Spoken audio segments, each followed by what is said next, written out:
Okay, so welcome to our podcast. This is a little bit different today because this podcast is a spin-off of our radio show.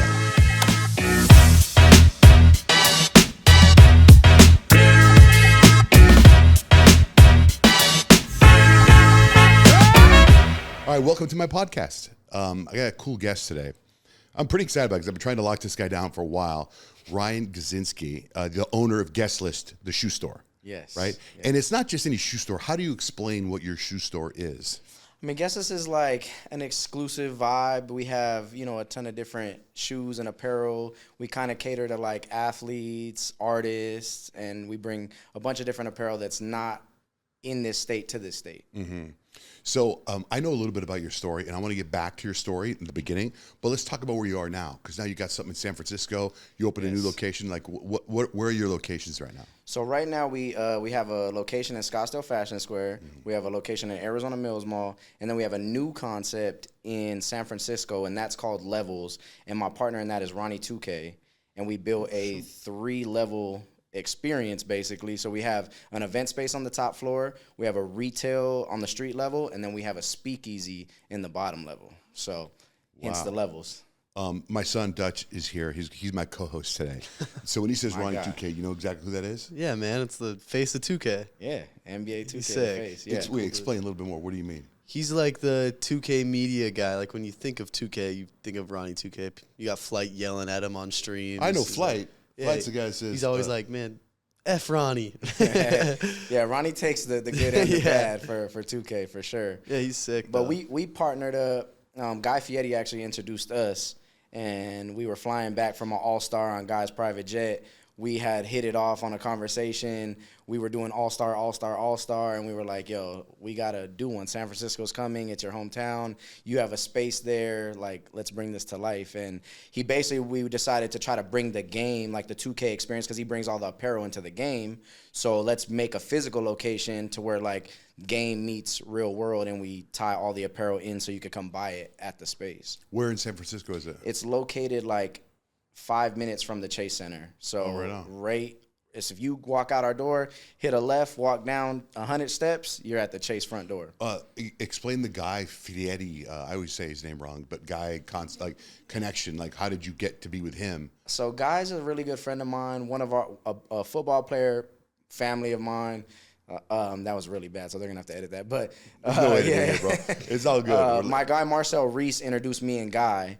And me and Guy hit it off. Ryder, actually, Guy's son, me and him became real close. I was styling him, giving him all his shoes, taking care of him. And then, Guy's just his heart is huge. So he just was like, you're part of the family, basically.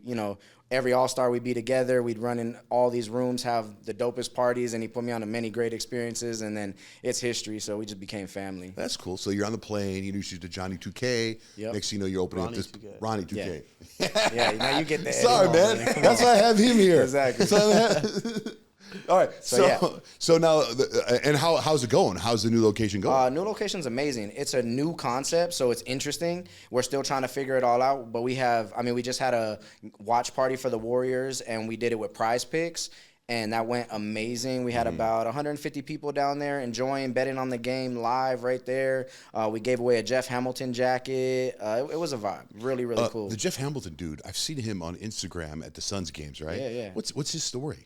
He's amazing, man. He's another family of mine. We actually we met many years ago, All-Star as well, and we've hit it off ever since. He's like the creator of the jacket. So like when the iconic Kobe picture where Kobe's like holding the trophy, that's Jeff Hamilton. He made that jacket. When Jordan won all his championships, all them jackets were Jeff Hamilton. But Jeff's been doing this for like 30, 40. I feel like 40 years. Right. But he's a talent with the jackets. And he knows everybody. Yeah. Okay, so I want to get to you a lot, actually, because I know a little bit about your story. Yeah. But, like, where are you from?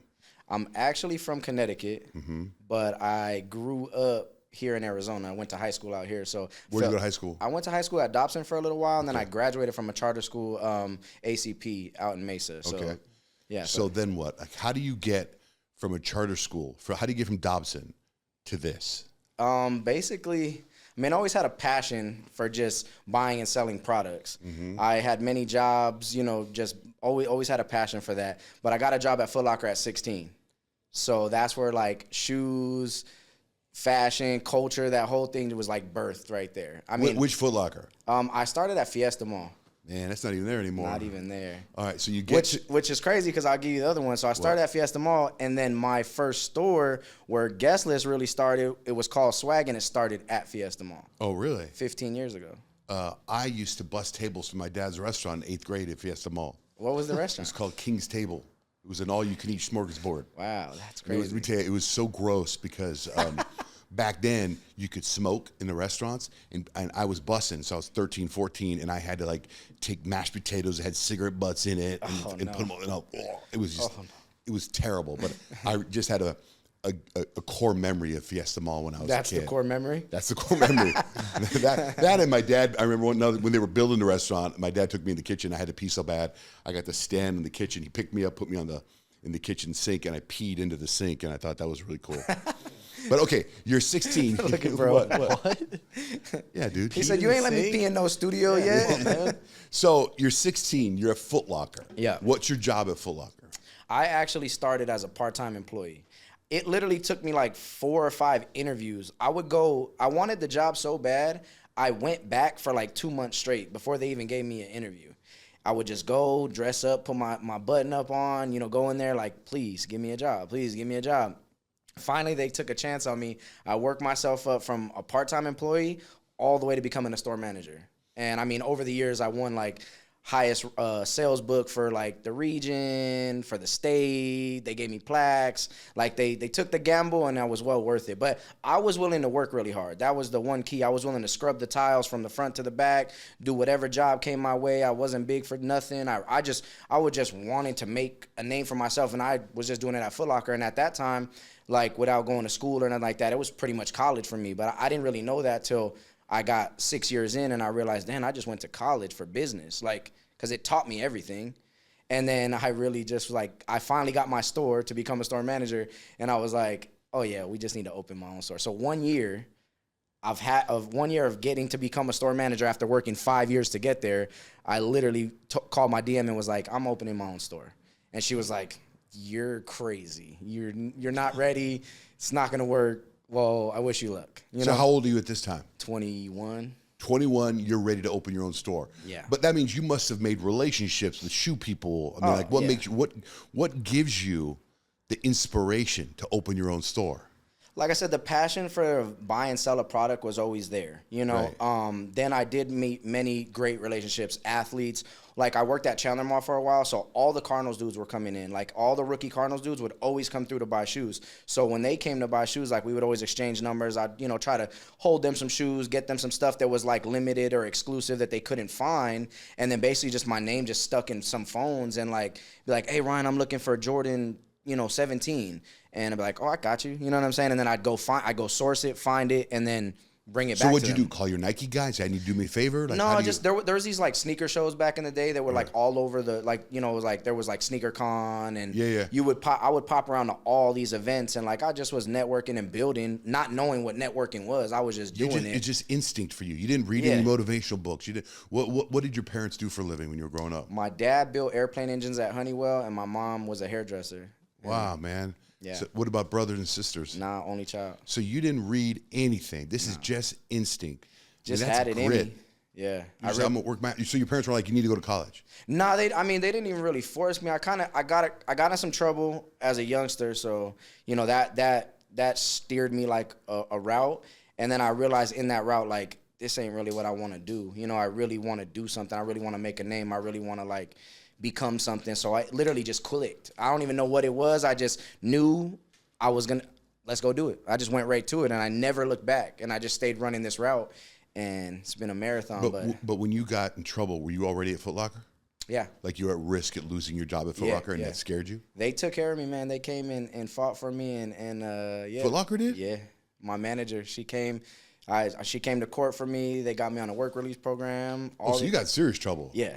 We gotta edit that, but but yeah, that's No, that's I did. good. Yeah, I did, and they really backed me, and I really kept spilling my passion back into them because I mean somebody cared. You know what I'm saying? I think a lot of youngsters and a lot of people that are going through things, they don't have people that care, or like most people just they don't even want to be associated or overlook it. It's a tough thing. So the more that I try to give back to all these kids nowadays, and like just me just giving game and running it back, I'll try to steer any of them away from doing bad stuff and just stick to it because it reroutes you. You know what I'm saying? You take time, you lose time. It's not worth it. So you gotta. There's only one path. It's the right path. There's no. Is there somebody that like inspired you in Footlocker? Is there somebody that was like your mentor that you looked up to? No, I mean, there's nobody. Not really. I mean, I had a really good manager, and then a really good well, she was like a senior manager. So yeah, I mean, I really. So they were cool to you. You'd call them up and say, "Man, I need some help." Yeah, just always. She was a manager for like 25 years, so she was just,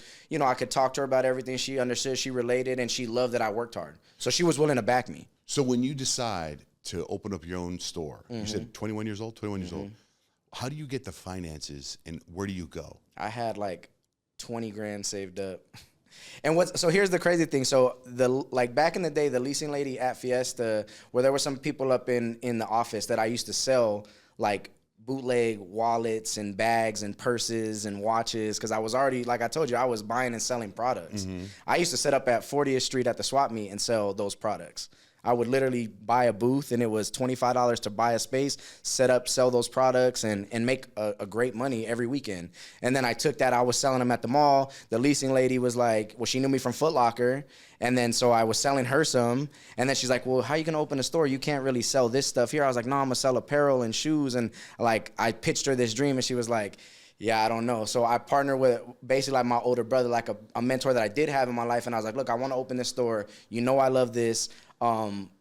Let's do it. You know what I'm saying? So I had my little 20 grand, and he backed the other 20 grand, and we opened the doors. That's crazy, man. And but then how do you get the relationships with, like, so if you've got Nike and Adidas and Puma, like, is that you just calling them up, hey, I'm opening a store, or did you have those relationships at Footlocker? No, so we didn't. We always have done shoes not through an account. We've done shoes on like a consignment basis, basically. Okay. So like since I was doing shoes and collecting shoes, like shoes I've paid my whole life. Like I had, at one point in my collection, I probably had like 2,000 pairs of shoes. And then when they were like stocks, so as they went up in price, I would take them and sell them and buy more and just play the stocks games with shoes. And still to this day, like I still play stock game with shoes. I've only lost a little bit in the process. So what year was this, by the way? 2011 we opened the store. Oh, the first high-end shoe store like yours that I ever heard of was called High Point. High Point, Adrian Wilson's store. It was a great store. I know, and it's funny because he would hook me up, or I would have to. Him and I had the same size shoe, so whenever he got a cool pair of shoes, if he didn't take it, then I was able to get it. That was a great store. See, they were a real retail account. Right. So they had Nike, they had Puma, they had New Balance, they had all those accounts. So we had to go the other route. So we basically went to find streetwear, which was like, it was a weird market because it didn't really exist yet. Footlockers weren't buying streetwear. Like the mainstream stores weren't really buying it, but it was like a booming market because, it was like exclusive. It was different. Right. It wasn't for the masses. It was like, so basically there's a clothing show in Vegas called Magic. It's a Magic convention or agenda. So those were like the two big clothing shows. So you would go to these clothing shows and it'd be designers from Atlanta, Chicago, New York, all these different places. And they'd basically be showing off their apparel and you could buy it wholesale. So, and some of them had names. I mean, there were some, solid brands that were running around at that point that were at the show. Nike, Puma, New Balance, all of them were at the show, but a store like mine, they wouldn't pay no attention to. Right. They would pay attention to Adrian Wilson. Right. He was an athlete, blah, blah. Right. So we had to build ourselves up with brands that didn't exist in the mainstream. Right. But that was the cool thing, and that's what made us. Right. Having exclusive stuff that you couldn't buy at, the Nordstroms and the, Macy's and all that. We had the cooler stuff. Do you have relationships from those days that have come up with you? A bunch. Now you're just... I've had, some of those are 15-year relationships that we've been doing stuff, and those people have, transitioned their brand from a $2 million brand to a $20 million brand. Right. But like the streetwear you have right now, a lot of stuff you have too is also your own brand, right? Yeah, right now we're doing a lot of, I do a lot of guestless apparel. I have a brand called Authentics. That one, we do that. We sell that wholesale to about 75 different boutiques throughout the states. So that's that's Dude, a that's booming one. crazy. Yeah, we have fun with that. How did you learn like bookkeeping and stuff? Like That is still a challenge. Is it? Because that's like, I mean, like I said, Footlocker kind of taught me, you know what I'm saying? But now, I get you a good CPA. That's key one in business. Get you a good CPA and taxes, because that's the two things you need for sure. But, I mean, really spend all on your card. Make sure it matches up with your books. Report your sales. Do your taxes. Stay out the way. what about finding good people to work for you? That's the key ingredient to this whole process. I look for people like myself. The kid that comes in that says he's willing to do whatever and work really hard. That's like the best thing. Like when I try to just find those all the time, because that's what makes great teams. People that are willing to do every position. So when you were like coming up, you didn't care about the money. You didn't care about the money. You wanted to get me in there. Because see, I think you're a very rare breed right now. There's a couple other people I know like you that will bust their ass. It doesn't matter how much just get me in. Yeah. I'm gonna show you what I can do. I mean, I've had people on my show that be like, well, pay me this much and I'll do this much. Yeah. It's like, no, that's not how it works. It's a backwards formula. Right. So you're like, I'm going to get hired at $13 an hour and I'm going to bust my ass. Hey, it was $6.75 back then. Right. It was literally like $6.75. So how do you compete with right now, like minimum wage? Like I mean, like McDonald's is paying $22 an hour. Yeah, it's crazy. It's crazy So nowadays. how do you get good people? Because it just... We have a lot of, I look for the people that are willing to grind and grow. See, I went through that formula, so there's like, I wouldn't take nothing back from it. So I like anybody who's willing to work through it, because you're not going to get it on the first try. You're not, in this world, all this social media, everything's teaching you like everything should be right now. Nah, that's not it. It's, you got to work for it. You can't, some people can skip the steps, but not many people get to skip the steps. So somebody had to instill this in you somehow. Your dad, are your parents still around? Yeah. And my dad was a hard worker. I mean, he worked every day, all day. He would, Honeywell, he would take all the overtime he would get. So he was working 70, 80. I feel like he was working 70 hours a week. I only feel like I really saw him. So the hard work was definitely instilled. The hustle and like I said, I can't even pinpoint what it was. I loved it. I didn't mind putting in the grind, because I always knew inside my heart where I was going to go, no matter what. I just knew what I wanted, and I knew that I would just set my goals and then little goals and achieve them. That was it. There was no special formula. The only formula was hard work. Did you write down your goals, or you just knew them in your head? I just knew them. When I drew up the first store, it was crazy. On the piece of paper, I was like, it's going to be this and this and this. And, I changed that 6,383 times as it all happened, multiple pivots, I mean, to go from 16 begging for a job at Footlocker to pulling up here in a Rolls Royce. Yeah, bro. We put a lot of work in. Bro. Yeah, we put a lot of work in. Right? Yeah. Dutch, you have any questions for Ryan? It's a great story. Thank you, man. Yeah. That's not a question. I know, I'm just saying. I said to Dutch, I go, be prepared, have questions ready to go. And he goes, I got it. I got it. Yeah. I'm just listening right now, I know you're listening, but you also got to interact. I'm studying the game. There we go. I'm a student of the game, man. What's your passion right now? Right now, I love fashion, basketball, and music. There you go. That's three that I had in my belt. Yeah. Who are some of the musical artists you've had come into your stores? Oh, or man. you sold to? We've had a lot of great people. 50 Cent is a huge one. We've had Waka Flocka's another big one. Chief Keef's another big one. Man, the list goes on. So how does that happen? Is that through connections? Like, how do you get 50 Cent to go to AZ Mills? That was through a good connection. Again, hard work over the years, building relationships, staying genuine, just doing good business. Because a lot of people in the industry, no matter what, in any industry, most people don't do good business. So once you're building a name, my name was more important than like a couple dollars here and a couple dollars there. So I always shot it straight with everybody, and those relations, that has panned out heavily for me, because nobody can really say anything bad on my name, and they know like, oh, that's great to work with him. No, you're right. Yeah. A man is only as good as his word. It was something my father always told me. And I think that was learned for sure like that. So you got a great reputation. Yeah, so a lot of relationships, and actually, and I shot my guy Simon that owns a liquor store out here like on 7th and Southern. He is big time distributor for liquor, so he had 50 coming to sign at the store. So I contacted him. He got me in touch with 50's people. 50's people were like, yeah, we'd love to do it. Yeah, so they came to the shop. When 5th came to the shop, we had the print shop next door, so we print all the apparel, which we manufacture for the Suns and all that. We could talk a little bit about that. But 50 came to the store, walked the store, hung out, was like, just like, I think wowed a little bit at like, damn, this entrepreneur, this kid is, you know, he's doing it, right? Mm-hmm. So he literally had his dude that I booked everything with call me back like a week later and said, hey, we'll start running our production through you. So I got 50 Cent's G-Unit. I've been running all like their power stuff, some of their tour merch stuff, like anything that he needs, website stuff. He literally had them call and set me up. So I've been printing 50 Cent G-Units. But you don't sell it; it's for them. We just manufacture it for them and send it back to them so they can sell it on their website, on tour, pop up, whatever they're doing. That's freaking nuts, man. So that was, bro. I think you need to write a book. I'm serious, man. Yeah, I mean, where you at right now in life is crazy. That was a great moment. I mean, Fifth was like definitely to me was like an inspiration. Right. Like I went to the mall. I think I went to Arizona Mills to get his, you know, when he dropped Get Rich or Die Trying CD. Like I was in middle school and I went after school to go grab that CD and like put it in my tape deck. And I don't think it stopped for like a whole year. I just played that. But when he comes in and you're like in awe that he's there, do you say, pick out any shoes you want? Pick out whatever you like, whatever you want, dude. I mean, I was just like, you know, like, yeah, they were shopping and I was like, you know, obviously like just a good heart in it. I'm like, yo, if there's something you see you like, you know, he liked everything. He picked out my brand. He's like, what's your brand? That's how much of a dope person he is. He's like, what's your brand? I want to buy what's yours. So he bought some Authentics and wore it that night in his meet and greet.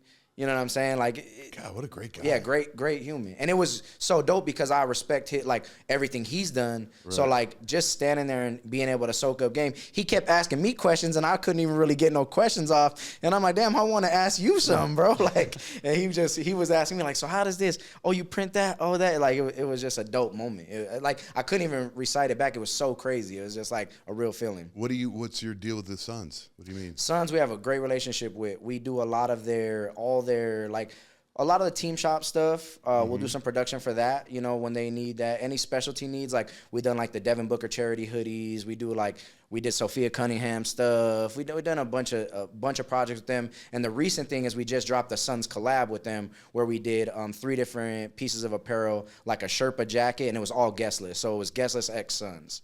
And we dropped it. We did a big campaign for it. Had Gorilla running around wearing it. How does that happen? Just from you going to the Suns games, meeting the right people? Yeah, you know what? I've been at the games for a long time. Like I started kind of like row 3. Me and Futuristic, like we had this shoot with Devin Booker at the arena when Book first came to the league, and it was like a Spike Lee reenactment where Futuristic played Spike Lee and Book was like, it's the shoe. Right. And they were like, it's the shoe. So we met Book and them then rookie year basically, and it turned into just a relationship with them and his whole family. And then like the Suns, we were in row 3. I worked myself down got a couple court sides, and then I worked myself all the way down to having my own court sides, and then just relationshiping genuinely, authentically, not doing anything out of character. And they just seen what I was doing. And social media nowadays, which we didn't have back in the day, is really a fire igniter because you see these people moving. So they saw what I was doing and they were like, hey, like, yeah, man, I see what you're doing, and I'm just like, this guy's unbelievable. Appreciate you a lot. Yeah, dude, like your social media is fantastic. It's always shot really well. Thank you. It looks great. When you're at the Suns games, I mean, I'm trying to think back when I first saw you, and I don't know if it was at a Suns game or you told me about it. But when I remember coming up to you, talking to you, and you know, telling you my son's a big fan. Yeah. Right? Nah, it's dope. Yeah. Yeah, and I'm a fan. Then I heard your story, the Footlocker story, and I was like, this guy's unbelievable. Like that is an unbelievable story. It's a story that everyone needs to know, especially people nowadays that think. Like for me on my radio show, they think they can answer phones for a day and they get their own show. Yeah, exactly. That's not how it works. Exactly. That's not how it works. You know what I mean? we just did this yesterday. Right. You just got to show up, and today you're him. Yeah. You know, yeah. Nah, it's a lot of work. Especially, I mean, I'm a fan of you too for y'all. All that fan on me. I've heard you on the air forever. You know what I'm saying? So damn, go. Man, I've been here 25 years. Go. You know what I'm saying? So let me talk to you specifically about shoes. Because I remember one day we went to your store and he was like, look, what were the shoes that you were like, this is my favorite pair of shoes of all time? Oh, you had the Strange Loves. Strange Loves, that's a good one. Yeah, that's my favorite shoe of all time. All time? Do you have it? Yeah. No, I don't have a pair. Incoming. Yeah, we got to get that for soon, you. Yeah, but those are like, and then you have. Don't matter. Some of the shoes you have, the prices are what? Like, what's the most expensive pair of shoes? Yeah, stuff ranges from like $200 to $2,000 to $5,000. But what's the most expensive pair of shoes you've ever had in your store? We've had like some $10,000 pairs. You had the What the Dunks. Oh, yeah. What the Dunk was like 20 grand. Yeah. Now that you make me remind me of that one. Yeah. 20 grand shoe.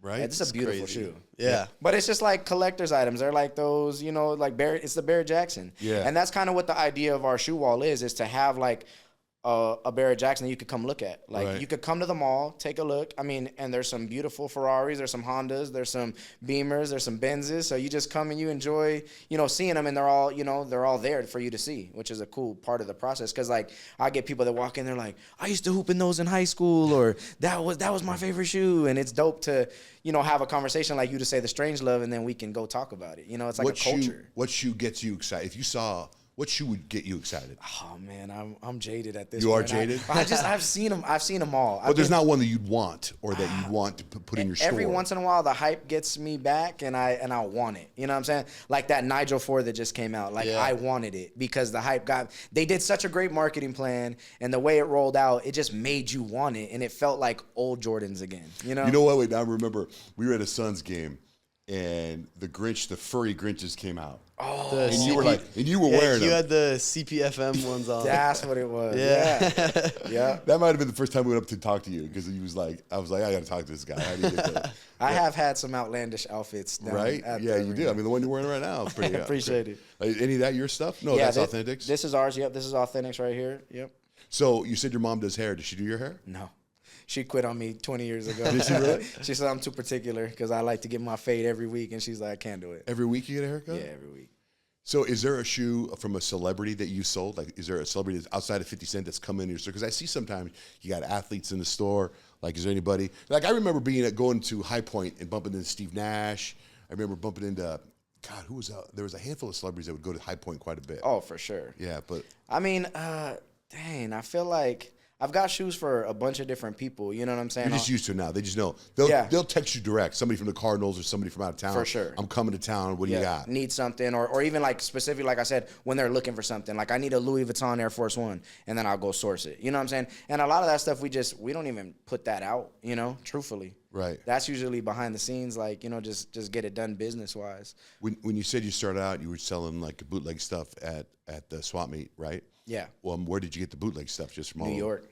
New York. I literally, as a youngster, flew to New York, took 2 luggages, and I would pack up 2 luggages, literally with bags, and we would come back. I'm from Connecticut, so my family lives in New York, like the Bronx area. So my uncle, he took me out there, he laced me up. So I made a connection with one of the Chinese, it was like a Chinese dude out there selling on Canal, and I took his information, and he would literally shoot me an email back with, here's the list of what we have this week, and I'd place an order, and he'd send it COD back. I went like 2 times, and then he was sending me CODs back. So I would just get my money orders, have them at my mom's house ready to get this package. The packages come in, get a COD, unwrap it, be at the park and swap that You should weekend. have brought your parents here. I'd like to pick their brain and see how proud they must be so proud of you, man. I mean, right? yeah, I think, How yeah. often do you see your parents? I see them, you know, every week for sure. I go check on them. Are you like living styling? I mean, where do you park that Rolls? Yeah, we parked that tucked away. Yeah.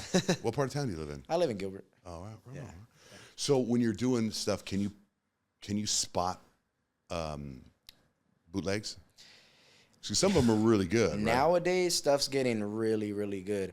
But you can, yeah. I mean, mostly on sneakers. Like I usually make shoe contact before I make eye contact for the most part. So I'm always checking out the shoes. Usually, like shoes have got really good, but there's still like materials and stuff that you can see. But some stuff is really good. I mean, I wouldn't be able to do it on bags and purses or anything like I used to. But like, yeah, on shoes, I can pretty much tell. Well, you know, on Facebook, I don't know if it's because, you know how the phones are, like you talk about it and all of a sudden shoe ads pop up. Mm-hmm. I see like these Travis Scotts and I'll go to Dutch. I go, hey, man, check these out. And he's like, those don't even exist. Yeah. Like, how do they do all that? these colors. Like, how do they do Some, that? like, How can they pink just hair? sell I'm like, shoes that, what? yeah, how? You know what? I mean, bootleg everything. That's the game, you know? I was with Melvin Booker, Devin's dad, and we were at a tournament, and a kid walks by with a color books on it. He's like, hold on, I don't even got those. What are those? He's like, obviously they were fake. We're like, oh, those are terrible. But they're like, I mean, this is his first shoe, and they already have fakes going around in his colors. Yeah. You know, it's nuts. So you Hooping think you with can fakes spot is it? crazy. What's that? Hooping with fakes is crazy. Crazy. You know what's crazy is in this circuit, like the EY. I've been seeing a lot of kids with like the Kobe's, like a lot of fake Kobe's being worn. Yeah. Can you It's tell they're crazy. fake Kobe's? you can. Yeah, there's you can tell. Because I know when you were hooping in school, a lot of your friends had them, and you said, they're fake. They were but all fake. But you're like, they're made exactly the same way. Pretty much, Yeah. yeah. I mean, a lot of this, there's like this rumors of like same factory, all this different stuff, same material, but it's just really in the craftsmanship. They can get really close to most of the ingredients, but then like the one thing where the fake shoes become a different ingredient is like they use stuff that you're really not supposed to put in them. So they like cheapen it with, like chemicals and different stuff that they wouldn't allow to be passed. So that's where it really kind of like the fake Kobe's always like one of my friends, like his foot went through the shoe mid-game, and I was like, craftsmanship. Dude. I mean, that's just with everything too. Like when they're doing good craftsmanship, and not that Nike doesn't, sometimes they're gonna have a flaw or whatever it's material, but for the most part, like a Louis bag's gonna last, a Nike's gonna last. Like that's just what it is because it's great products and they stand behind them. I heard the key is to have real stuff, and then you can get in sprinkling a couple of fake stuff, and then no one's ever gonna know. Yeah, that's would ruin your name. Like I don't know if that's a fake Rolls Royce out there. I changed the badges and stuff like that, but so walk me through a day, a normal day of yours. You get up at what time? Normal day, I get up usually about like 7:30. I get going. I usually try to go hoop I usually hoop like 3 days a week. So where do you hoop? We hoop at like a couple LA Fitnesses and the Sporters and stuff, and a couple gyms like Facility and Inspire Courts. Yeah. So we pop out, have these runs that we've been going for a long time, and try to get my little workout in right there to start it up. Then usually, come home, get a protein shake, and then I'll start out and just go on the journey. I'll start with some Zooms and some calls. Then I'll hit Arizona Mills. Then I'll hit the print shop. Then I will go to the studio because we have a film studio as well, One Take Studios. So I'll go over there. Then we might go to Scottsdale Mall to check on that store. Zoom call, do some buying at home. Run back 150 calls, 8,336 text messages, and then about 1:30, 2 o'clock, try to get some sleep, and then run it back again. So you got to have people, since you've got AZ Mills, you got Scottsdale, and you got San Francisco, and you got the print shop at the studio. You've got to have some good management. Yeah, I have some great people around. I've had like my guy Chris. He's been running the stores for a long time. He runs pretty much my life behind the scenes on a lot of different things. We have Daryl, which runs print as well. Like we have a manager out in SF that does his job. So I mean, I got a great team, and I've been fortunate to have some people around me. Like I think a couple of my guys are almost 10 years with me. So you got to treat them well to stick around. Yeah, I mean we've had the ups and downs together. We've had the good times and the bad times, and I mean. We've been married for a minute, and they're great people, and they've supported me and pushed me, and made me grow in areas, and I can't thank them enough for my success. But I always just try to remotivate them back to be great. I knew where I was going since 11. That's exactly when I knew. At 11 years old, I knew I was gonna do something great, and I started my marathon, and I always knew I was gonna get to where I didn't know it was gonna be the Rolls Royce and the Suns and 50 and the whole shebang, but in my heart, I just knew it was gonna be something, and I was gonna put my pedal to the metal. I was just gas pedal, and I was like, I'm not stopping, and nobody can deter me, and nothing. It's just me versus me, and I go every day, and I just go as hard as I can, and I leave it all out like Game 7. So then, what do you do, or what are you going to do now to help yourself get better? Like do you feel like you've hit a certain place, but I need to get here? Are there books to read? Are there seminars to go to? Or you think you're just going to do it? I mean, I just have a passion to do it, but I am now as I keep getting older, I'm starting to listen a lot more. I just pay attention more. The people that I see that are doing things that the way I like, I dial into them a little bit, and I just see what makes them go. Mm-hmm. And like you just asked me, like, what's your day look like? You know what I'm saying? Like, I try to pick the brains, like Guy Fieri being one. Like when I'm with him, like I was on a Triple D set and I watched him go. I mean, this man is like a machine. He's literally, he's got everything set up. He's boom, boom, boom, boom. He doesn't stop. So you pick his brain a little bit? I do. I definitely, as much as he'll let me. You know what I'm saying? And really just observing. Because I'm one of the ones that could just notice what I'm looking at. As soon as I see it, I look, I know, and then I can just take it, spin it, put it in my own pot of gumbo, mix it up, and make, some good soup. You're freaking fascinating, dude. Appreciate you, bro. Yeah, but that's really what it is. It's like just picking little pieces from everybody, putting in your own pot, making your own formula. But are you working on another store or another project or a video or a store or something? Right now, I'm working on this is my 3 for 3 project right now. We did San Fran was February. We just launched Scottsdale last month, and now I just purchased a building to move the print shop. So finally have some ownership after all these years. I purchased a building. So I'm very excited about that. So we purchased like a 6,000 square foot building that I have to build out from pretty much scratch. I got to put AC, I got to put electric, plumbing, all this different stuff. And then we have to move all our machinery to it. So, but is your print shop going to be, are you opening up to business for other things or just your stuff, 50 stuff, Sun stuff? Just, for anything, for anybody. But like if some companies watching this right now, and they go, man, we want to use them for shirts. Yeah, Geo Print. And do you have a deal with good shirt companies? Do you use like Next Level or everything? Everything. We use Next Level, Bella Canvas, LA Apparel, T-Style. You know, we have any garment you want. And the thing is, I've been working on it in the 13th hour of the day or the 80th hour of the day. I do a lot of manufacturing overseas. So in Portugal, China, you know, I do a lot. I can make you a garment from scratch. I can make you a pants, shirt, shoe, hat, lanyard, keychain, belt, wallet. I mean, whatever you want, really can make it from scratch. So what time you go to bed? That's usually, because overseas is usually about 9 to about 1 o'clock in the morning. I'm usually working, sending WhatsApps, going back and forth, doing different cuts, materials, dyeing. Like it's such a process. Dude, your hustle is real. Mad respect, man. Appreciate it. Mad respect. I mean, that's I knew a little bit about your story, but I'm just completely blown away by your whole package. Man, I just continued success to you, Ryan. That's Appreciate that. Unbelievable, man. Yeah. Unbelievable. You're married? I am married. Does your wife work? She does. What kind of line of work is she in? She is a travel nurse. Oh, no way. Yeah. So she's the one that takes care of everybody. She's the heartbeat to what we got. That's so unbelievable, she has a hard job. I mean, mine's creative, but I feel for all them nurses, and then they go and see some traumatic stuff, and they have to like do real life and come back home and turn it off. So I salute them. They do really work hard, In town here, just real quick, I'm just thinking, what are your favorite restaurants in town? Oof. Rah Rah Room, since I'm a nice member over there, definitely got to shout them out. Etta in North Scottsdale. Okay. Eddie North Zagarai has got to be one of the best foodies in Arizona, so that's great. My top Thai Rama, 15th Ave and Camelback, Thai Rama, best Thai food in Arizona. I stand by it. Oh, man, maybe we hit that on the way home. Hey, tell them I sent you. Dude, you're unbelievable. They're amazing. Look, I've been messing with you for a while trying to get you on this podcast, and I'm grateful you made the time. Thank I truly you for having me. Appreciate you a lot. I really do. So let's just go over your locations real quick. So when you're watching, you go to it's Guestless in Scottsdale Fashion Center. Yep. 3rd floor upstairs by Dior. Okay. Then we have Arizona Mills, which is located between entry 3 and 4 at Arizona Mills Mall. Then we also have Guestless Print, which is located by Tempe Marketplace. Then we also have One Take Studios, which is our studio, 25 different film sets. You can shoot small film, video, content, whatever. We should have gone there to do this podcast. Yeah, we could do it. So we do have a podcast room as well too. So that's good there. And I have a partner, Jacob Owens, that's great at photography and videography. He's one of the GOATs in the game. So me and him partnered on that, and that's right by Arizona Mills as well too.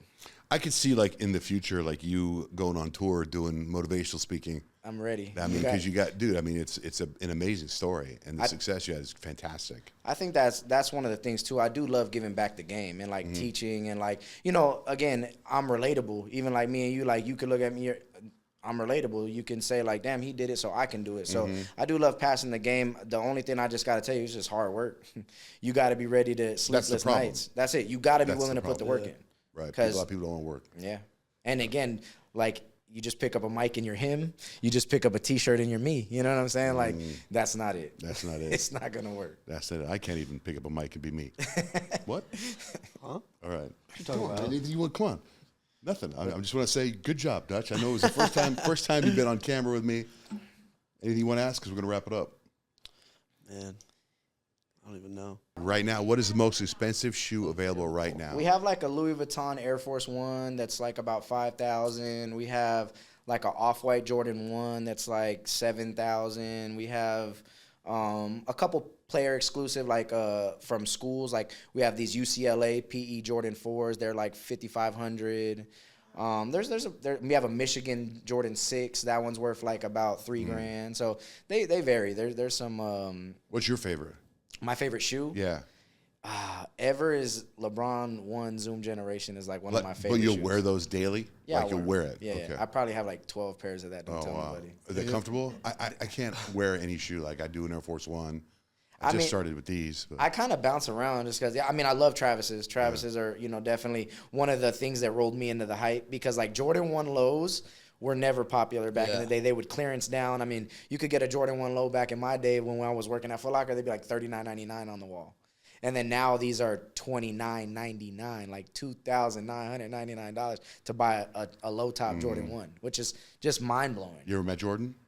I've been in the room close, but I've never got to meet him, like shake his hand. Wow. I met Bron, Kobe, but never Mike. Have you ever had a Paris dunk? Never have I touched a pair. I've held one, but I've never had one in my collection. We saw one in Hawaii. There's that one. Truist. Yeah, Truist Hawaii. Yeah. We were there. Do you remember that? It's a great store. Yeah. Great store. Is that the There's one so that much was stuff. in like a Honolulu off the kind of in town a little bit? Yeah, it's on like King Street. Yeah, okay. That's the one that's like, Yeah, they're have like crazy stuff. They're for the culture store. They're definitely dope. They've been there for a lot of years. They actually just had Travis, they had Travis in there a couple years ago, which They was dope. did? Yeah. He pulled up, signed a shoe for him, everything.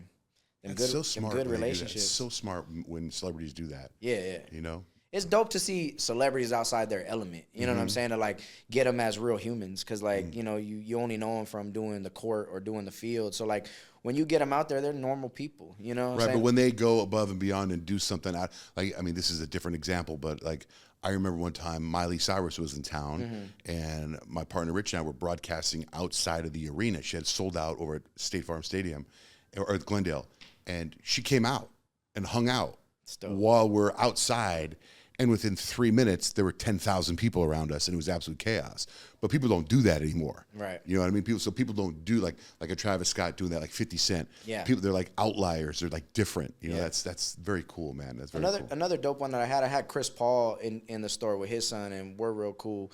And it was just great to have him out. He was enjoyed the experience so much. He's like, because he's been an A athlete for 20 years. He's like, I ain't even really been able to just come to the mall in a long, because we just, had him come in. He came to Mills. He walked in, had a blast, shopped and left, and was like, bro, this was dope. Like, I haven't done this in He didn't so get mobbed. many years. People didn't catch. They probably go, there's no way Chris Paul's here. I mean, there was definitely people around, and definitely people like, you know what I'm saying? But it was like, I mean, he's one of the best humans ever. Yeah. Like, really a good human. So, yeah, but it was dope. Like, seeing them just enjoy an experience that's normal to us. Like, we go to the mall every day. I've been in the mall since I was 16. Like, you know what I'm saying? And this dude's like, he's almost breaking down. Like, he was like almost in tears. Like, I finally got to be normal. Like, you know what I'm saying? It's great. You know Luis Gonzalez from the Diamondbacks? Yeah. We were in Tucson, and him and I were walking through the mall, and they just won the World Series. And within 30 seconds, couldn't get that dude out of the mall fast enough. Yeah. It was crazy. He's a GOAT, too. One of the best to ever do it in the D-backs. Yeah, man, he's great. He's great. We'll get him into your shop. Let's do it. How about I'll flip it to you real quick. What's your favorite celebrity moment you've had like through all these years of just meeting everybody? Well, I met Michael Jordan. Okay, that was pretty sick. I was an intern. I was on my way up, and I was working at a sports station, and I remember he was coming. I was in San Diego at a sports station. Okay. And there was a guy that played for the Bulls who was from San Diego. I can't remember, like Cliff Robinson or Cliff. I can't remember his name. Played for the Bulls, and they put together an all-star game in San Diego, and I was an intern. And I helped set up the press conference. So I was in this room. I was in this room with a long table and a lot of microphones, like a press conference. And I had set it all up. And I'll never forget, I'm walking out of the room, and I'm pretending like I'm all alone. And I'm like, that's enough, fellas. No more pictures. No more. Thank you. And I turn, and boom, I hit him chest to chest. And he puts his hand on my chest. And he goes, do you want to do this interview? I'm sick of this shit.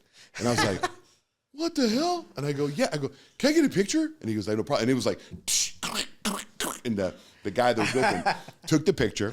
And I tell him, I go, I'm an intern for this sports station, whatever, and I'll be at the game tonight. And the general manager of the radio station was this woman named Judy. And she said to me, she goes, hey, I saw you putting together the press conference. She goes, here are my tickets. They're on the floor, center court. Wow. She goes, you could have them for the first half. She goes, but then I need them back the second half. And I had my dad with me. And I was like, Absolutely. Thank you so much. Because I didn't get paid, right? So I'm sitting down center court. The lights go out. They start the All-Star game, whatever it is, right? And the lights are going on. You know, that song that the Bulls were using. Yeah. And they start introducing the players. And also this Michael Jordan. Place goes freaking nuts. Right. He sees me and he walks over and high fives me in front of my dad. And then walks, man. And then that was like one of the greatest moments, a father and son moment for me that I could have. You know what I mean? Like, it was great. That's pure priceless. And I got the picture. I every once in a while I post it because I stumble on it. I'm like, oh my God. That's definitely got to come up right here on this. On the podcast. Here's the picture. Here's the picture. Me and Michael Jordan. I'm 18 years old. That's super cool, man. Yeah, that's so great. That was cool. Because a lot of people have a bad story about Jordan, so that's amazing that Mine was great. He's amazing. Mine was great. Yeah. Same with I met Magic Johnson. I mean, but I mean, as far as celebrities, they all been really cool. Kanye. I mean, I know Kanye called my show 3 times. He was fantastic. Yeah. He was one of the best interviews ever. And one of the most culture shifters that we've ever seen in the culture, streetwear, fashion industry, sneakers. He's a genius. A lot of guys. These are his brand. Oh, the pants? Yeah. Oh, nice. He wears those? Kanye does? No, these are his. Like, those are his pants? Yeah. Oh, See? Genius. But anyway, thanks for asking me a question. That's cool. Anyway, all right, let's wrap it up, man. Thanks, Ron. Thanks, man. Thank you guys so much for having me. All right. Congrats to that first interview. Many more. Let's go, man. Many Let's more. go. Let's go. All right, good stuff. Appreciate y'all. Thanks, man. All right, that's my podcast.